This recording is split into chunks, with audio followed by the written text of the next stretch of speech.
Now, if there's anything we're used to around this time of year, it's good, sweet dishes that have to do with some kind of pumpkin.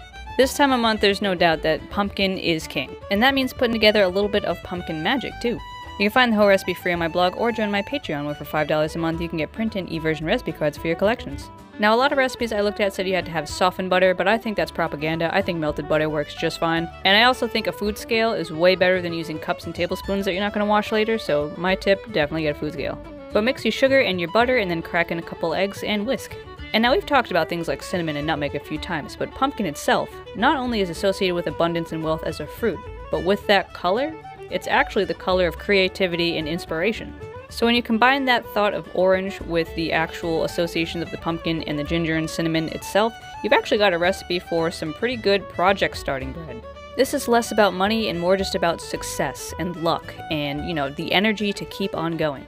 So fold in all of that flour until it is smooth and then get it in 2 greased baking pans while your oven is set to 325 to preheat. Definitely try to make sure you get these even or else one will end up being a little bigger than the other, which isn't a problem, but it just looks a little weird. But you're going to bake this at 325 for at least an hour up to 70 minutes just until a toothpick comes out clean. And here's where I invite you to learn from me. Because this is what it looks like when you scrape around the edges and actually leave it to cool in the pan, and this is what it looks like when you try to just dump it out of the pan as soon as it comes out of the oven.